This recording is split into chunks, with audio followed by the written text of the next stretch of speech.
ইমাম নাসাই রাহিমাহুল্লাহ নাসাইতে হাদিস এনেছেন, আবু হুরায়রা তিনি হাদিস বর্ণনা করেছেন, আল্লাহর হাবিব বলেছেন, লা ইয়ালিজুন নার রাজুলুন বাকা মিন খাশিয়াতিল্লাহ হাত্তা ইয়াউদাল লাবানু ফিদ দারঈ।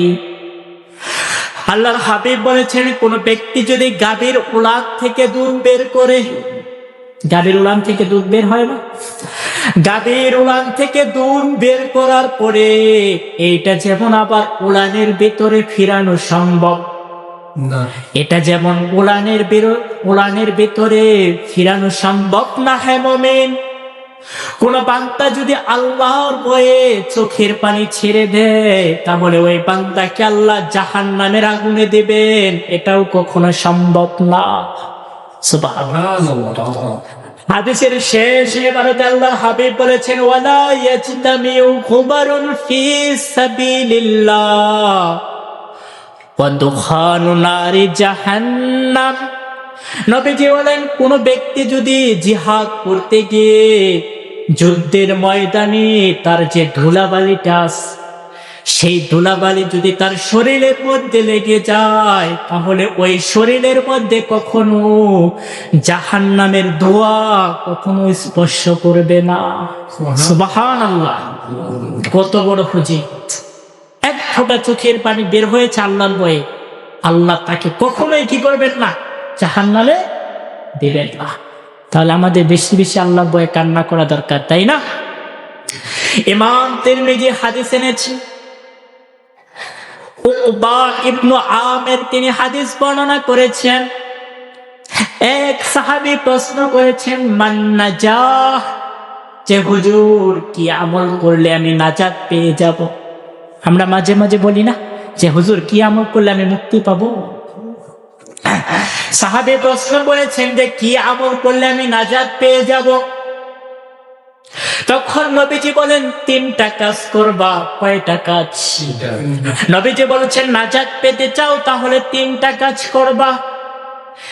1 নম্বরে, আমসিক আলাইকা লিসানাক, হে সাহাবী তুমি তোমার জিহ্বাকে হেফাজত করবা। কি হেফাজত করতে বলছে? জিহ্বাকে হেফাজত করতে বলছে। এইটা জিহ্বা কত যে দামি জিনিস! জিহ্বা মানুষের মুখের কথার কত দাম, কত দাম, কত দাম! হে মুমিন, একজন মহিলা বেগানা নারী যার সাথে দেখা দেওয়া, দেখলেই জিনা, দেখলেই জিনা, অথচ আপনি মুখ দিয়ে বলেছেন কবুল, যতবার তাকাবেন সওয়াবের নিয়ত করলেই সওয়াব। তাহলে মানুষের কথার দাম আছে না? অনেক দাম। আপনি একজন বেগানা নারীর দিকে তাকাইলেই জিনা, অথচ আপনি তাকে বলেছেন কবুল, আর জিনা হবে? আর হবে না, সওয়াবের নিয়ত করলেই সওয়াব। তাহলে নবীজি বলেছেন, আমসিক আলাইকা লিসানাক, সাহাবী মুক্তি পেতে চাও তাহলে এক কাজ করবা, সেটা হলো তোমার জবানকে তুমি হেফাজত করবা। দ্বিতীয় নম্বর, আল্লাহর হাবিব সাল্লাল্লাহু আলাইহি ওয়াসাল্লাম বলেছেন, আরেকটা কাজ করবা, ওয়ালিয়াসআকা বাইতুক, নবীজি বলেছেন তোমার যে বাড়ি আছে ওই বাড়িটাকে তুমি প্রশস্ত বানাইবা। বাড়িটাকে প্রশস্ত বানাইবা মানে কি? সারাদিন তুমি গার্মেন্টসে চাকরি করো, যখন গার্মেন্টস ছুটি হয়ে যায় তখন তুমি অযথা কোথায় আড্ডা না দিয়ে বাড়িতে ফিরে আস। কর্ম আছে অফিসে যাও, কর্ম নাই বাসায় থাকো। কর্ম আছে অফিসে যাও, কর্ম নাই বাসায় ফিরো, অযথা আড্ডা দিও, অযথা আড্ডা দিও।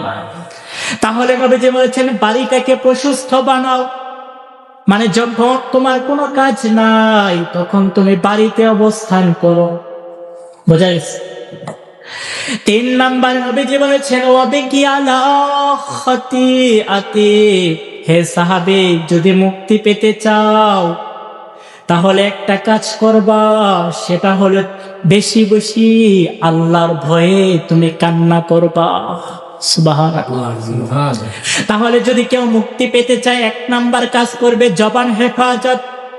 দ্বিতীয় নাম্বার, তার বাড়িটাকে তিনি প্রশস্ত করবে, অযথায় তিনি কোথাও সময় দেবে না। 3 নাম্বার, তিনি কাজ করবেন আল্লাহর ভয়ে, তিনি কান্না করবে। বোঝা গেছে?